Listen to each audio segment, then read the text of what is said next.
Lagi untuk materi ini, sekali lagi saya ingin mengingatkan lagi. Ini materi bukan hanya untuk kita, pertama memang untuk kita, tapi selanjutnya kita akan praktekkan ini ke dalam kehidupan jemaat, bagaimana mereka menjadi murid. Dan ini materi-materi yang luar biasa. Oleh karena itu, ini yang kita inginkan dalam kehidupan kita ini. Kemarin kita sudah jelas sampai materi apa? Buah pohon yang terpenting adalah apa? Berbuah. Tapi bagaimana kita bisa berbuah kalau kita harus memiliki kehidupan rohani? Kehidupan rohani kita itu dibangun melalui keyakinan, kepastian hidup kekal. Kehidupan rohani kita dibangun dari bagaimana kita ada di dalam gereja, doa, baca firman, belajar dan diajar, serta melayani. Ini membangun kehidupan apa? Rohani kita, betul kan? Kalau kita melakukan ini, kehidupan rohani kita dewasa apa tidak? Dewasa kehidupan rohani. Tapi sekali lagi, kehidupan rohani kita ini harus menghasilkan apa? Karakter, buah. Kalau kehidupan rohanimu ini tidak menghasilkan buah, Tuhan ngomong apa? Percuma. Semuanya ini harus dibuktikan dengan apa? Buah. Karena Alkitab jelas, dari buahnya lah kita bisa apa? Tahu pohon itu baik atau tidak, betul tidak? Makanya jangan menilai orang dari ininya. Kalau saudara menilai hamba Tuhan dari ininya, pasti kecewa enggak? Pasti enggak? Pasti kecewa. Tapi sekarang banyak orang selalu menilai hamba Tuhan dari karunia. Dari hebatnya di mana? Hebatnya ini doa, firman, hebatnya luar biasa. Tapi waktu kita bergaul dekat dengan dia, gimana?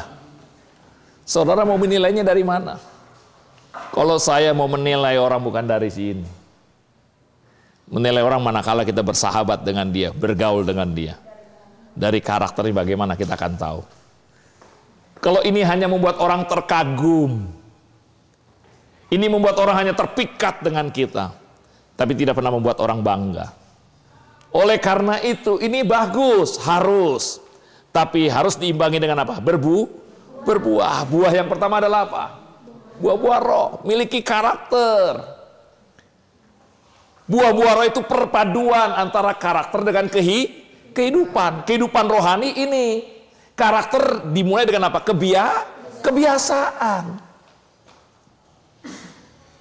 Orang bisa begini, tapi karakternya jorok, bisa enggak? Bisa enggak? Orang kehidupan rohaninya hebat, tapi karakternya jorok.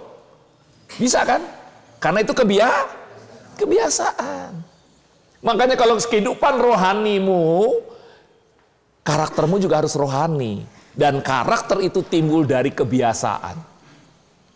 Apa orang berdoa karakternya bisa bagus? Belum tentu. Apa orang yang melayani pasti karakternya bagus? Belum tentu, karena karakter timbul dari mana? Kebiasaan. Akhirnya orang hanya biasa berdoa tapi tidak biasa dengan karakter. Nah, perpaduan antara kehidupan rohani dengan karakter akan menghasilkan apa? Buah-buah roh. Akhirnya orang lihat kehidupan kita, benar-benar ada kasih, ada kesabaran, ada sukacita. Itu dari mana? Buah-buah roh. Ini yang terpenting. Tapi buah yang kedua bukan hanya buah-buah roh, buah yang kedua adalah apa? Buah kesuksesan. Apa yang namanya sukses? Ini yang kita lihat di dalam pelajaran kita pada pagi hari ini. Mari kita buka materi kita halaman 15. Halaman 15. Poin yang ke-9. Halaman 15, poin yang ke-9.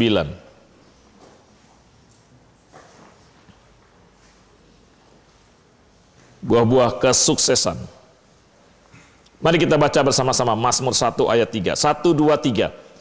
Ia seperti pohon yang ditanam di tepi aliran air, yang menghasilkan buahnya pada musimnya, dan yang tidak layu daunnya. Apa saja yang diperbuatnya berhasil. Inilah yang disebut buah-buah kesuksesan. Kita diumpamakan seperti pohon ditanam di tepi aliran air.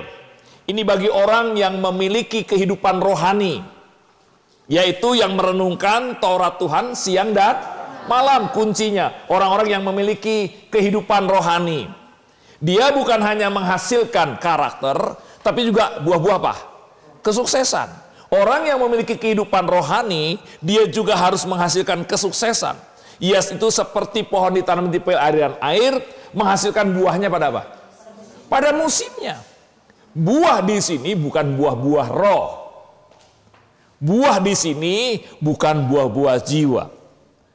Buah-buah di sini adalah buah-buah kesuksesan, yaitu apa saja yang diperbuatnya berhasil. Kalau orang memiliki kehidupan rohani, karakter dan buah-buah roh, dia juga harus memiliki buah-buah kesuksesan. Apa saja yang diperbuatnya pasti apa? Jangan pernah ngomong tidak bisa. Apalagi ngomong saya bisa. Karena Tuhan yang akan membuat engkau pasti berhasil. Karena berhasil itu buah. Betul tidak? Bukan usaha kita. Buah keluar. Jadi dengan sendirinya, sekali lagi saya kasih tahu dalam Yohanes pasal 15. Setiap orang percaya sudah punya potensi untuk apa? Berbuah, bukan? Kalau kamu di dalam aku di dalam kamu pasti apa? Berbuah. Kita berbuahnya karena apa? Di dalam Yesus. Sehingga semua orang yang di dalam Yesus dan Yesus di dalam kita pasti tidak berbuah. Pasti. Makanya kalau saudara tidak sukses, dipertanyakan. Dipertanyakan nggak? Di mana Yesusnya? Yakin nggak Yesus ada dalam diri kita? Yakin nggak? Pasti sukses nggak? Pasti nggak? Kenapa? Karena ada siapa? Bukan karena saya mampu, bukan karena saya bisa, tapi karena ada siapa? Mau percaya enggak? Dan mempercayai enggak? Maka jangan ngomong nggak bisa, sombong sekali. Apalagi kalau ngomong saya bisa, sombong juga. Saya pasti sukses karena siapa? Ya, lagu. Aku pasti bisa karena siapa? Gimana lagunya? Gimana lagunya?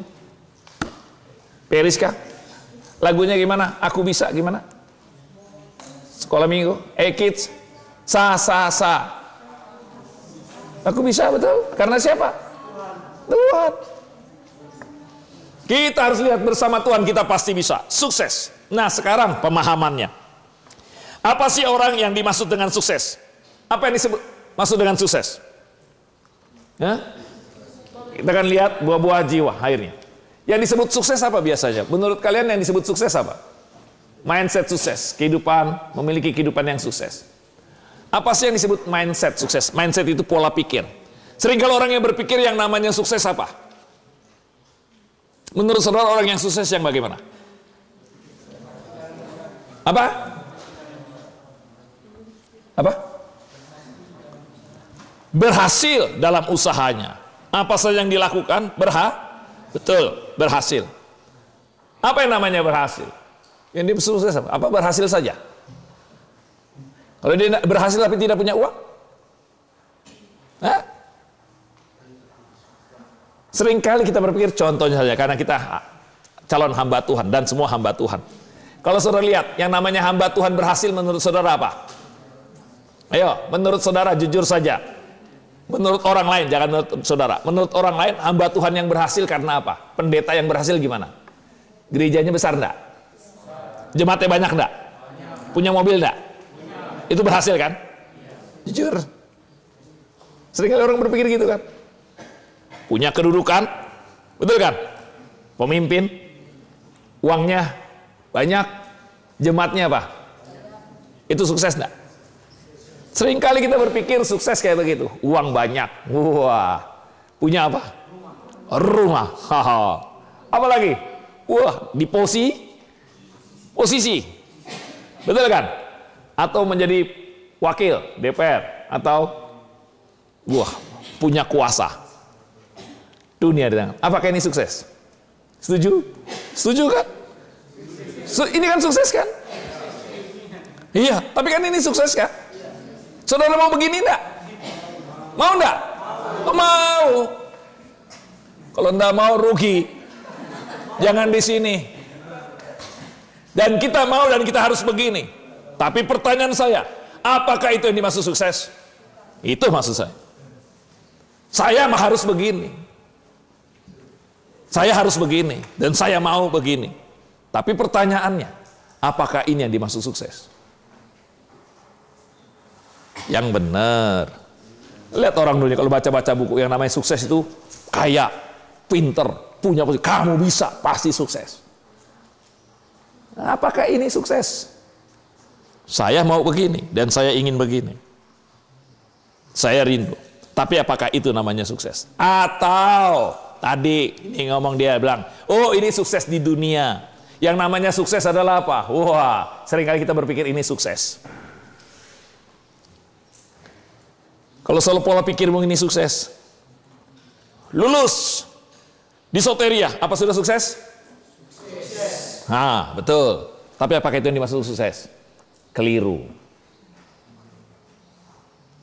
Hati-hati. Kita pemahaman sukses. Kita harus lulus, betul? Dengan nilai terbaik. Tapi apakah waktu saudara lulus Soteria, dapat sarjana, apakah sudah sukses? Betul. Karena belum ngerti firman. Pasti ngomongnya sekarang sukses. Setuju saya. Tapi nanti kita belajar lagi. Lihat. Atau orang-orang itu, oh enggak, sukses ini enggak. Sukses ini seperti tadi. Apa? Di dunia kaya, mati masuk. Ah, itu baru apa? Sukses sejati. Betul tidak? Benar kan? Sukses sejati hidup di dunia gimana? Banyak posisi, tapi juga mati masuk apa? Apakah ini juga sukses? Jadi sukses yang mana, saudara? Kalau kita lihat ukuran kayak begini suksesnya, ya, kalau kita memiliki konsep sukses, memiliki kedudukan, memiliki kekayaan, berhasil mencapai tujuan, keluarga yang harmonis, berhasil di bumi dan di surga. Kalau ini konsep kita sukses, wah, apa? Kesuksesan adalah keberhasilan, kekayaan, kedudukan yang membawa dampak. Kalau ini sukses, saya mau tanya. Kalau menurut kita sukses itu banyak uang, kedudukan, posisi, betul tidak? Sekarang pertanyaan saya, Yesus sukses nggak selama hidup di dunia? Dari mana? Dia tidak punya uang. Yesus punya rumah? Punya rumah di dunia? Banyak uang? Punya kedudukan waktu di bumi? Ditolak? Pengikutnya banyak? Yesus pengikutnya banyak? Sampai mati berapa orang pengikutnya yang setia? Sukses. Jujur sukses. Mati pun ada kuburannya enggak? Enggak punya kubur, itu kuburan siapa? Punya orang dikasih. Sukses enggak Yesus? Di bumi, selama di bumi. Kalau ukuran sukses tadi, punya uang, kalau tadi kan konsep kita kan kesuksesan apa? Punya uang, punya kedudukan, betul kan? Kaya, punya rumah, betul tidak? Kalau konsep kita sukses seperti gitu, saya mau tanya, Yesus sukses enggak? Kalau ukurannya, ukuran tadi itu loh, kaya, betul kan? Punya posisi, punya kedudukan, betul. Kalau kita nilai ukuran gitu, Yesus sukses enggak? Tidak. Tapi Yesus sukses enggak? Sukses. Nah, oleh karena itu yang dimaksud sukses apa? Ngerti? Kan kita berpikir dulu yang namanya sukses ini. Kan ini. Nah kalau ukuran sukses begini, Yesus sukses enggak? Enggak. Tapi kita percaya Yesus sukses. Oleh karena itu yang disebut sukses berdasarkan Yesus apa?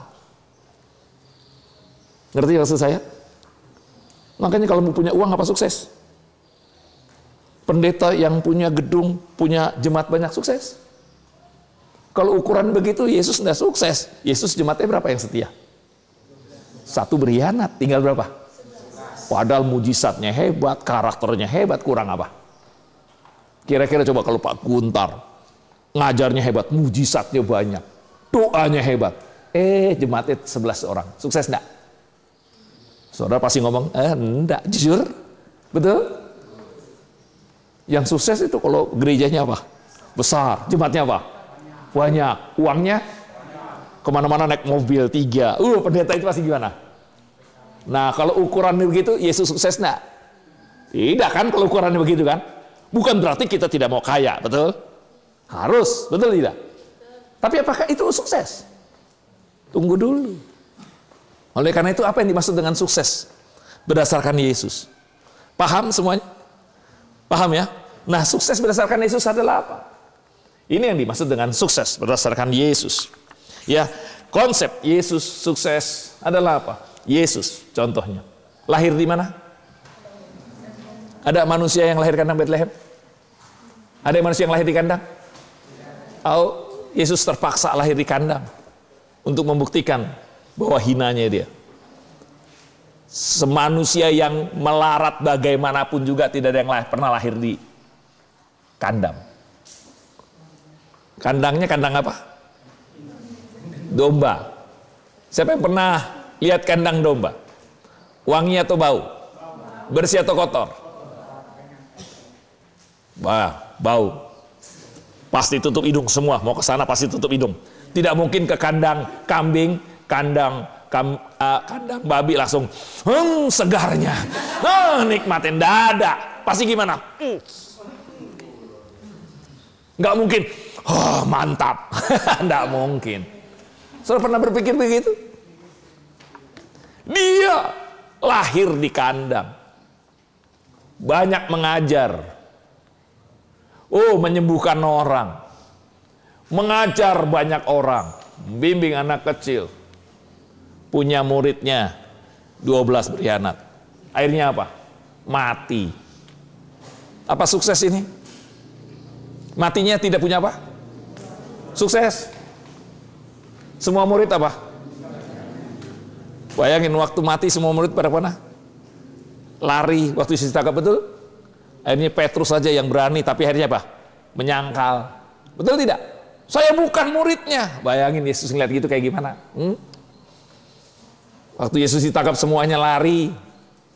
Bahkan cuman Petrus yang deket-deket jauh-jauh ngeliat. Tapi orang tahu, ditanya, kamu muridnya dia? Dia ngomong apa? Bukan, 3 kali. Bayangin. Apa sukses Yesus? Nah, sukses enggak? Sukses enggak? Kalau menurut saudara, ukuran dunia? Tidak. Tapi inilah kesuksesan Yesus. Suksesnya apa? Di mana suksesnya Yesus? Kok dia lahir di kandang, kok sukses? Kok dia ngurusin anak kecil, sukses? Dia menyembuhkan, sukses, mengajar orang banyak, sukses, punya murid, sukses, bahkan mati pun dia sukses. Betul? Nah, berarti sukses menurut Yesus apa? Maka jangan sama dengan orang dunia, kita harus sama seperti Yesus. Yang namanya sukses apa menurut Yesus? Kehidupan Yesus mau apa? Itulah kesuksesan orang percaya. Hidup membawa apa? Sekali lagi, hidup kita hidup yang berguna kan untuk kemuliaan siapa? Kalau kau punya uang, membawa dampak enggak nama Yesus dimuliakan? Berarti yang nama sukses itu bukan banyak uangnya, ngerti? Tapi apanya? Membawa dampak enggak? Engkau lulus sarjana teologi. Tapi apakah ini membawa dampak untuk papa mamamu bangga dan papa mamamu lihat kuasa Yesus? Kalau lulus tidak membawa dampak bagi orang tua, tidak sukses. Jadi lulus tidak sukses, tapi apanya? Apanya? Dampak. Waktu engkau lulus, orang tua melihat tidak kuasa Yesus dalam dirimu. Wah, anakku dari tidak bisa, kok jadi bisa. Dia ngeliat nggak kemuliaan Yesus? Jadi yang sukses adalah apa? Membawa dampak. Engkau banyak uang, tapi tidak membawa dampak nama Tuhan Yesus dimuliakan, berarti tidak apa? Tidak sukses. Engkau sakit, Tuhan izinkan sakit, tapi sakitmu membawa dampak. Sukses enggak? Sukses enggak di mata Tuhan? Sukses. Engkau tidak punya uang, Pak, karena manusia pasti suatu saat tidak punya uang. Nggak mungkin semua manusia selalu punya uang, nggak mungkin. Tapi waktu Tuhan izinkan engkau tidak punya uang, tapi melalui tidak punya uang, orang lihat nama Tuhan dimuliakan karena engkau tetap sukacita, semangat. Akhirnya orang memuliakan Tuhan. Sukses enggak? Walaupun tidak punya uang. Lihat paradigma kayak begini. Saudara mau suksesnya kayak gimana? Kayak dunia atau kayak Yesus? Makanya doanya beda, bukan? Doa kita apa yang kedua? Kuasa untuk apa? Masih ingat kuasa doa? Ada 3 kuasa doa. Pertama doa apa? Kedua doa? Membawa kemuliaan nama Yesus. Itulah yang mendampak. Semua yang kita punya harus membawa dampak bagi siapa? Sukses enggak? Waduh, bukan hanya doa saja, hidup kita pun memuliakan siapa? Tuhan. Itu yang namanya sukses. Pasti doamu beda, bukan? Saudara tidak akan minta punya uang. Tuhan berikan saya uang banyak, enggak mungkin. Saudara kan doanya, Tuhan, saya mau punya uang banyak supaya melalui uang banyak nama Tuhan semakin apa? Kalau saya punya uang, nama Tuhan tidak dimuliakan, lebih baik batalkan. Karena hidup kita untuk memuliakan siapa? Setuju enggak? Tuhan, saya pasti sembuh. Tapi kalau dengan sakit saya ini memuliakan Tuhan, aku terima. Amin. Berani enggak? Jangan doa sakit langsung maunya minta apa? Sembuh doanya. Tunggu dulu, itu keinginan. Tuhan, kalau Engkau izinkan aku sakit, biar dalam sakitku nama Tuhan apa? Wah, kira-kira Bapak di surga gimana? Enggak tahan, betul tidak? Gimana kira-kira Bapak? Wah, mungkin dia nangis juga ya, sedih, betul tidak? Jangan dikit-dikit hanya minta sembuh. Oh, tunggu dulu. Kalau saya disembuhkan, kalaupun saya disembuhkan, nama siapa dimuliakan? Bukan minta sembuhnya. Sukses enggak? Waduh, luar biasa kan murid Yesus dengan ini. Kehidupan rohaninya pasti gimana? Hebat enggak? Inilah yang namanya sukses. Sukses bukan hanya berhasil, yang namanya berhasil, yang namanya perbuatan baik, itu memuliakan nama siapa? Tuhan. Sukses adalah membawa dampak. Yesus lahir di Bethlehem, membawa dampak enggak? Bawa dampak enggak?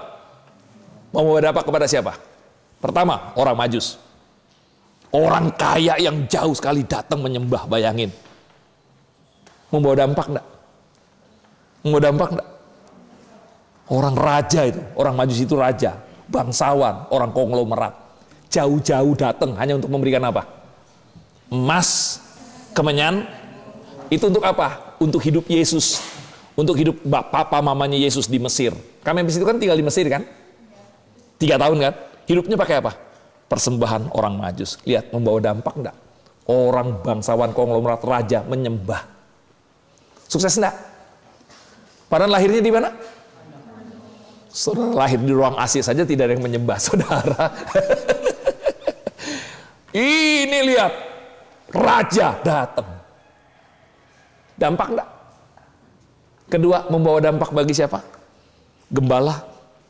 Melihat siapa? Malaikat. Waduh. Akhirnya gembala memuji Tuhan, betul? Lihat, lahirnya saya di kandang aja membawa dampak. Sukses enggak? Sukses enggak?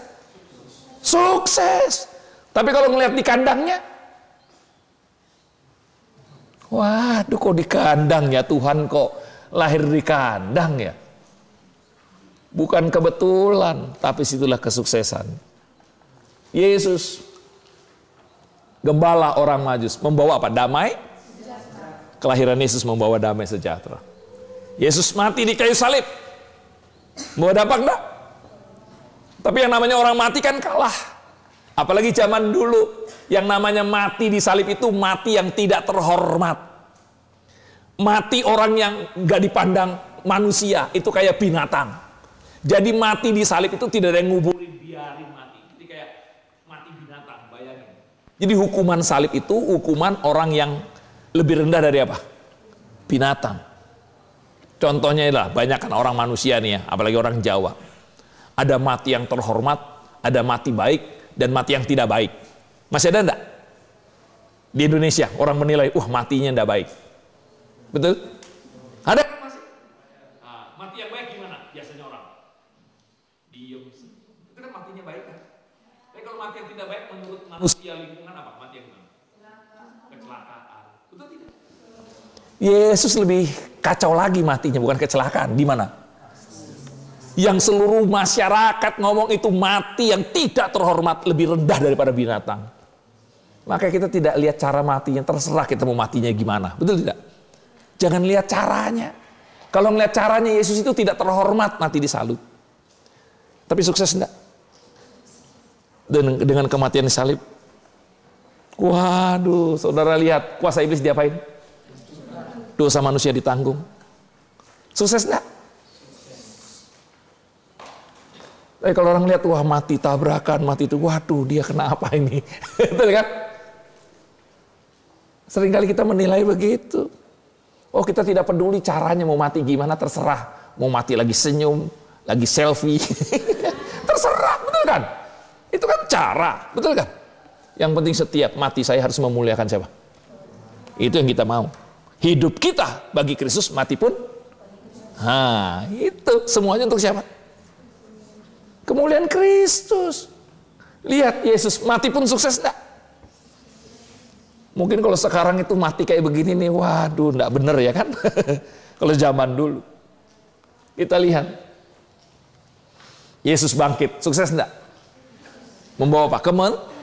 Kemenangan. Yesus naik ke surga, sukses enggak? Sukses. Menyediakan tempat. Semua kehidupan Tuhan sukses. Sukses adalah membawa apa? Inilah yang namanya sukses. Saudara mau berhasil? Kalau sekarang mau berhasil? Mau kaya? Saya tidak mau. Saya mau kekayaan membawa dampak. Kalau saudara hanya mau kaya saja sama dengan orang dunia. Orang dunia juga mau kaya enggak? Semua orang dunia mau enggak berhasil? Kalau kita beda, saya tidak mau berhasil. Saya mau keberhasilan membawa apa? Itu yang saya mau komplit. Ngerti? Itu namanya apa? Sukses. Saya hanya mau hidup saya semuanya membawa apa? Dampak bagi nama Yesus. Itu namanya apa? Sukses. Berhasil pasti apa tidak? Pasti. Karena Tuhan yang memberikan apa? Keberhasilan. Tapi yang saya mau adalah membawa apa? Dampak. Mikirin semua yang kamu punya harus membawa dampak. Jangan hanya mau punya HP. Tapi saya mau Tuhan dengan HP membawa dampak, nama Tuhan dimuliakan. Jangan hanya minta HP. Belajar. Dengan HP ini, saya bisa mencatat khotbah di mana saja, kapan saja. Isinya apa? Khotbah semua, pengajaran semua di sini. Di bus bisa nggak bikin khotbah? Langsung catat di mana? Di mana saja saya dapat garis besar khotbah di sini. Lagi merenungan, dapat kebenaran, catat. Baca buku, ada satu statement, catat di sini. Tidak perlu bawa buku lagi. Mendukung enggak? Bukan hanya sembarang HP, bukan untuk keren-kerenan, tapi untuk membawa apa? Dampak, membuat saya lebih dekat sama siapa? Setiap ada kebenaran firman, langsung diapain? Setiap ada rencana, catat. Setiap apa, catat. Semua catat di sini. Kalau untuk baca Alkitab pribadi, ada buku. Praktis enggak? Jadi bukan hanya sekedar minta HP, tapi minta apa? Dampak. Amin. Itu yang namanya sukses. Minta istri yang membuat saya tambah apa? Pelayanan tambah dahsyat. Minta suami supaya melalui dapat suami, pelayanan saya semakin apa? Sukses, dampak. Jangan hanya berdoa minta suami, minta istri. Sama dengan orang dunia. Orang dunia juga gitu enggak? Gitu enggak? Jadi kalau saudara berdoa, Tuhan berikan saya pacar. Orang dunia juga itu, jangan pelayanan, jangan pakai nama Yesus. Kita beda. Beda bukan? Kita lebih daripada orang dunia. Maka jangan pernah minta suami, jangan pernah minta istri. Mintalah supaya saya dapat suami yang membuat saya semakin memuliakan Tuhan. Amin. Kalau suami yang tidak memuliakan Tuhan, dalam nama Yesus aku tolak. Iya.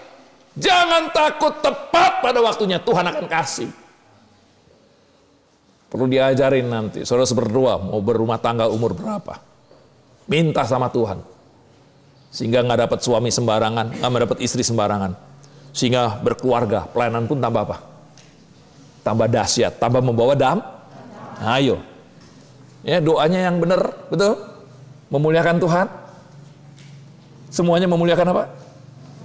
Minta nilai yang baik untuk siapa? Untuk kemuliaan nama Tuhan. Saya belajar untuk membawa dampak. Nilai terserah. Yang penting setiap nilai saya memuliakan siapa? Makanya yang nyontek enggak benar. Yang nyontek itu nyari kemuliaan manusia. Saya kasih tahu, kalau mahasiswa nyontek itu orang yang terkutuk. Setuju, jangan ketawa. Bertobat. Karena Alkitab ngomong Yeremia 17 jelas, terkutuklah orang yang mengandalkan kekuatan manusia. Orang nyontek, orang yang mengandalkan kekuatan. Orang yang nyontek hanya kejar nilai, tidak kejar kemuliaan Tuhan. Jangan pernah nyontek, biar nilai jelek. Yang penting nama Tuhan dimuliakan. Saya sudah belajar. Mau nilai berapa saya tidak peduli. Yang penting saya sudah belajar, motivasi saya untuk memuliakan siapa? Mau kasih nilai jelek, terserah. Tapi kalau saya tidak belajar, pasti jelek. Tapi kalau saya sudah belajar, terserah siapa? Tuhan.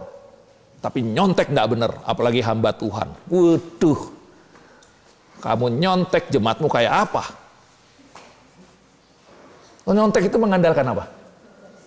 Manusia, diri sendiri. Waduh, itu paling tidak benar. Tidak boleh.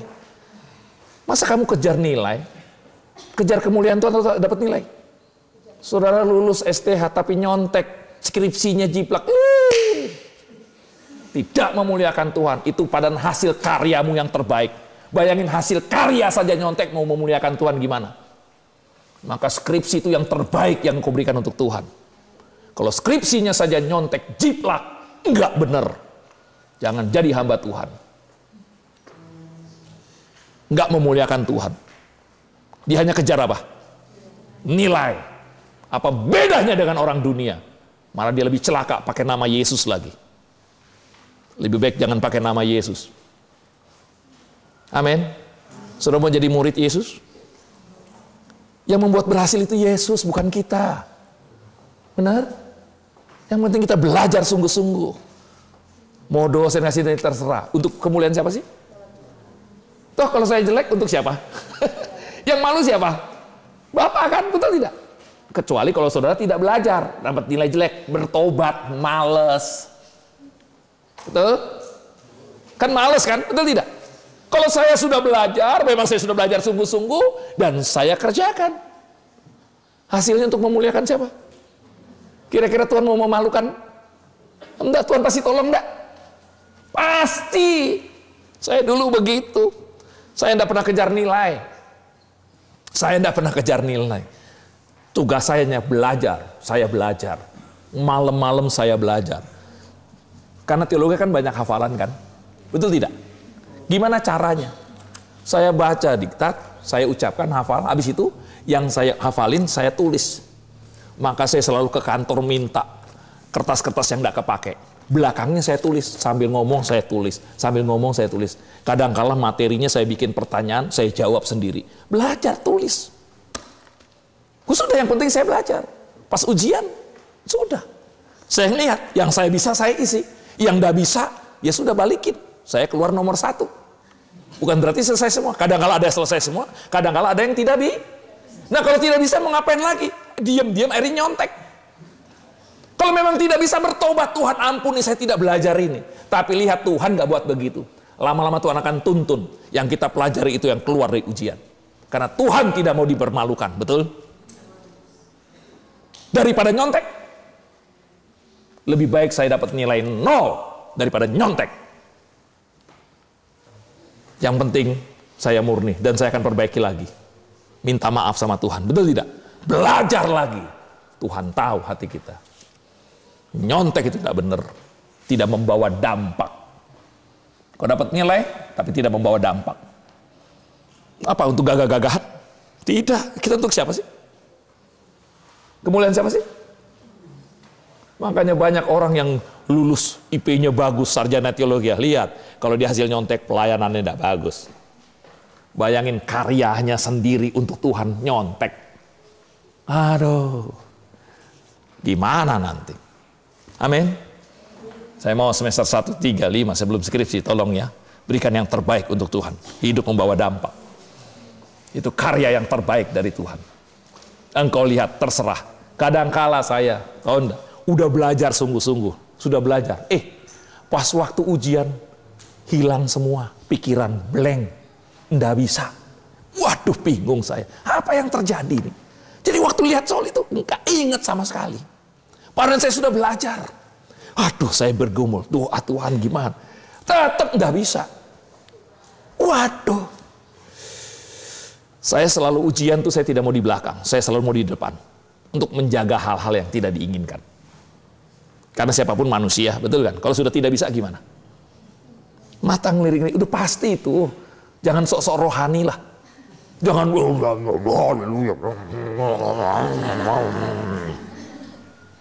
Saya selalu duduk di depan. Kalau ujian, supaya saya menjaga apa? Diri sendiri. Suatu saat nggak isi sama sekali. Bener-bener nggak bisa. Hilang, bukan nggak belajar. Sudah belajar. Aduh, ini yang saya isi apa? Pak, maaf. Saya tidak bisa mengisi sama sekali. Tuhan memberkati. Sudah, saya balikin. Dosennya bingung. Mau diapain lagi? Terus selesai saya ngomong, Pak maaf Pak, saya tidak tahu kenapa saya begini. Dosen saya membimbing. Carilah waktu untuk refreshing.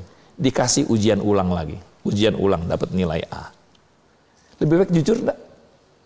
Lebih baik jujur enggak? Daripada nyontek? Mana lebih senang? Jujur atau nyontek? Jujur. Enggak mungkin dosen itu ingin mencelakakan kita, enggak mungkin. Karena dia juga anak Tuhan. Tapi dia bangga kalau anaknya jujur. Kenapa takut sih? Jujur ngomong. Kalau saudara tidak belajar, yang ngomong, Pak maaf. Saya tidak belajar, tolong doakan. Saya malas. Betul tidak? Kalau saudara belajar, tidak mungkin Tuhan mempermalukan. Karena kita ini untuk memuliakan siapa? Kalau untuk memuliakan Tuhan, apa mau dikasih nilai jelek Tuhan? Tuhan pasti tolong enggak? Tapi kalau engkau nggak belajar, Tuhan bisa tolong. Kalau engkau tidak belajar, Tuhan tolong enggak? Ya enggak. Maka jangan pernah malas belajar. Saya kasih tahu, saya seumur hidup tidak pernah belajar. Belajar itu waktu teologi sekolah, bertobat. Saya hanya mau belajar, bisa apa enggak terserah Tuhan. Yang penting saya belajar, soal bisa apa enggak Tuhan. Tapi saya harus jujur. Tidak dipermalukan. Yesaya 3,6. Enggak mempermalukan. Saya jarang dapat C. B, A, B, A. Kalau C saya malu. Karena apa? Untuk nama siapa? Membawa dampak enggak? Bawa dampak enggak? Bawa dampak. Sekarang saya bisa mengajar para mahasiswa. Lihat anak-anak saya tidak ada yang nyontek. Bawa dampak enggak? Saya harap kalian juga tidak ada yang boleh nyontek. Sehingga nilaimu. Manusia mengakui. Yesus pun apa? Mengakui. Amin. Oh, dalam roh saudara akan membawa dampak bagi generasi muda yang tidak nyontek. Dahsyat. Hidup membawa dampak. Itulah yang namanya apa? Sukses. Engkau udah punya uang tapi tetap bersuka cita. Temanmu heran nggak? Loh, membawa dampak nggak? Teman kan akan tahu waktu kita tidak punya uang kan? Tapi coba kalau tidak punya uang. Ya nggak mau ngapain kamu? Jangan ganggu saya. Lagi tidak punya uang nih. Tapi coba, lo gak punya uang kok santai saja, tetap malah memberi semangat dong. Orang heran nggak? Heran nggak? Tuhan berkata, wah lulus ini, cepat-cepat kasih duit lah. Tapi kalau menggerutu, kalau menggerutu, cemberut, nggak lulus, ujian lagi nggak? Ujian lagi, lebih banyak nggak punya duitnya. Harusnya 1 minggu jadi 2 minggu nggak punya duit. Nggak lulus 1 bulan nggak punya duit. Nggak lulus. Makanya lihat kenapa 40 hari muter-muter di padang gurun bangsa Israel. Karena tidak lulus bersyukurnya. Lama-lama saudara, 1 minggu baru bersyukur nggak apa-apa. Betul kan? Lama-lama nggak punya uang. 5 hari sudah bisa bersyukur. Lama-lama 1 hari bersyukur. Lama-lama nggak punya uang. 1 jam sudah langsung apa? Bersyukur. Mungkin pertama memang takut, betul kan? Tapi lama-lama apa? Bersyukur. Takut khawatirnya enggak lama-lama. Jangan nggak punya duit 1 minggu, gelisah. Kuliah pun nggak konsentrasi, karena nggak punya duit. Hidup membawa dampak. Itulah yang namanya apa? Sukses. Oleh karena itu marilah kita menjadi seperti Yesus. Kelahirannya membawa dampak, kehidupannya membawa dampak, pengajarannya membawa dampak, mujizatnya membawa dampak, kematiannya membawa dampak, kebangkitannya membawa apa? Dampak. Beda enggak konsep kita sukses dengan orang dunia? Beda enggak? Beda. Bedanya di mana? Kalau orang dunia sukses itu apa? Berhasil, kaya. Kalau kita apa sukses? Bawa dampak. Mau kaya, mau nggak punya duit, yang penting membawa apa? Nah, kira-kira Tuhan akan kasih kita apa? Tinggi terus kan? Nggak punya uang aja membawa dampak, apalagi dikasih duit banyak membawa. Oh, Tuhan akan percayakan terus. Amin. Karena semuanya untuk membawa apa? Dampak. Nama Tuhan. Inilah yang namanya apa? Sukses. Bayangin kalau semester 1 mulai terus begini, terus punya konsep ini. Wah, nama Tuhan pasti dipermuliakan. Inilah yang disebut dengan kehidupan sukses. Kehidupan sukses kita adalah yang Tuhan inginkan. Kita baca sama-sama. 1, 2, 3. Kamu adalah garam dunia. Jika garam itu menjadi bahan, dengan apakah ia diasinkan? Tidak ada lagi gunanya selain dibuang dan diinjak orang. Kamu adalah terang dunia.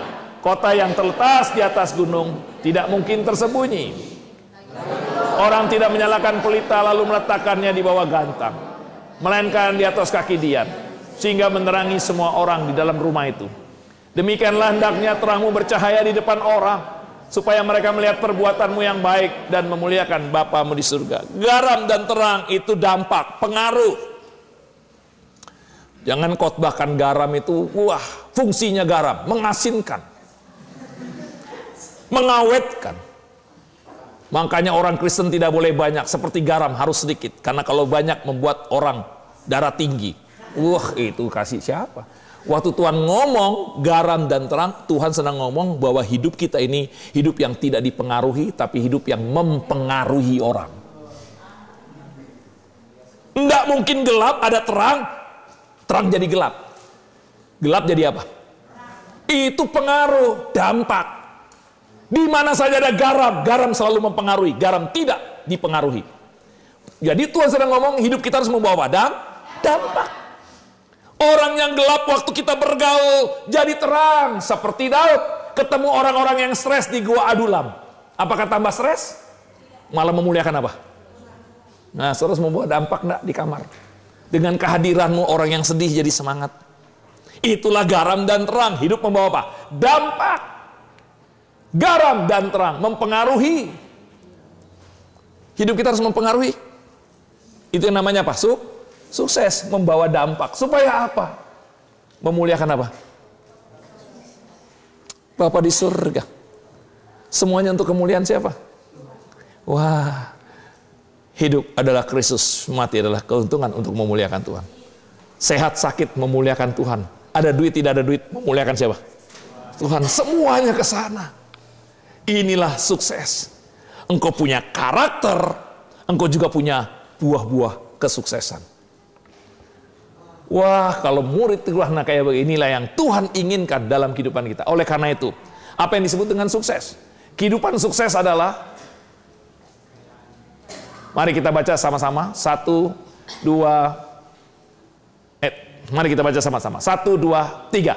Kehidupan sukses adalah kekayaan, keberhasilan, kedudukan, dan kemampuan saya membawa dampak, kebaikan, dan kemuliaan nama Yesus di mana? Perhatikan itu. Kita ulangi lagi, baca sama-sama. Yang namanya sukses. 1, 2, 3. Kehidupan sukses adalah kekayaan, keberhasilan, kedudukan, dan kemampuan saya membawa dampak, kebaikan, dan kemuliaan nama Yesus di mana? Keluarga, lingkungan, sesama, dan bangsa. Sudahkah engkau membawa dampak bagi keluarga dulu? Keluargamu di mana sekarang? Di sini. Amin. Di sini. Membawa dampak enggak bagi keluarga? Membawa dampak enggak kuliahmu ini kepada papa mama? Saya kasih tahu, kalau engkau setia, engkau akan membawa dampak bagi papa mamamu. Walaupun engkau jauh sama papa mamamu, Tuhan akan berkati papa mamamu. Karena papa mamamu akan menjadi berkat dalam dirimu. Kalau engkau setia, engkau membawa dampak. Kau ingin memberkati papa mamamu? Setia di sini. Tuhan akan berkati siapa? Orang tuamu. Karena hidup kita harus membawa apa? Dampak. Saudara harus diberkati kan? Pasti pertama Tuhan memberkati kita melalui siapa? Orang tua. Kalau orang tua tidak bisa pun Tuhan memberikan kesehatan dan kekuatan. Betul? Atau melalui siapa? Teman yang lain, terserah Tuhan. Tapi paling sedikit akan membawa dampak bagi siapa? Jangan main-main. Hidupmu itu pasti membawa dampak bagi orang tuamu. Orang tuamu bangga, senang saja sudah tidak bawa dampak. Engkau tidak merepotkan, membawa dampak enggak? Wah, anakku tidak merepotkan, luar biasa ya di Jawa. Senang enggak orang tua? Harus membawa dampak sama orang tuamu. Percaya Tuhan pasti nolong, engkau bukan kebetulan di sini. Oleh karena itulah yang namanya sukses, kekayaan, keberhasilan, kedudukan, dan kemampuan saya membawa dampak baik kebaikan dan kemuliaan nama Tuhan. Di mana dulu? Di keluargamu. Nomor satu itu. Sekarang keluargamu yang terdekat di mana? Di Purwokerto. Siapa? Ini keluargamu semua. Amin. Kalau saudara jauh dari orang tua, engkau tinggal di Purwokerto di satu rumah. Keluargamu yang pertama apa? Tetangga. Betul kan? Gereja itu keluargamu. Ini keluargamu? Percaya itu? Mau enggak membawa dampak? Mau enggak membawa dampak? Harus, betul tidak? Kita harus membawa dampak. Makanya nanti akan ada pembimbingan. Saya harap semester 1 mau rindu dibimbing. Amin. Siapapun yang membimbingnya nanti, percayalah. Itu dari Tuhan. Kakak-kakak saya akan kasih yang benar-benar dipercayakan membimbing. Yang tidak dipercayakan, yang masih hau-hau, yang masih enggak, saya tidak akan mempercayakan yang senior kepada yang junior. Saya ngelihat dan saya banyak doa untuk hal itu. Berbahagialah orang yang dipercayakan Tuhan untuk membimbing. Betul tidak? Membawa dampak. Kalian yang belum saling komunitas. Dan kita lihat pasti ada perubahan. Amin. Saudara akan lebih hebat. Mari kita semua sukses. Harus sukses. Tapi yang namanya sukses bukan berhasil, bukan kaya. Tapi apa? Membawa dampak. Itu fokusnya. Kekayaan, keberhasilan, posisi sudah pasti. Tuhan yang akan membawa, betul tidak? Tapi hidup kita adalah apa? Membawa dampak. Enggak punya uang, enggak apa-apa. Yang penting membawa apa? Dampak. Dikasih uang banyak pun, puji Tuhan. Yang penting membawa apa? Bukan banyak uangnya. Hai, itulah. Paling tidak nanti, waktu saudara wisuda, papa mamamu berlinang mata dan bangga. Anakku, Yesus dahsyat dalam dirimu. Amin. Wah, membawa dampak apa tidak? Jangan wisuda dengan skripsi nyontek. Aduh, pusing kepala saya kalau ketemu mahasiswa saya di sana. Engkau tidak memberikan yang terbaik untuk Tuhan. Ya, semester 5 masih bisa memperbaikinya. Semester 7 masih bisa memperbaikinya. Dan Tuhan akan memberikan kita hamba-hamba Tuhan yang sukses. Karena Tuhan mau, Tuhan dimuliakan dalam hidup kita. Tuhan ditinggikan. Mari kita berdoa. Haleluya.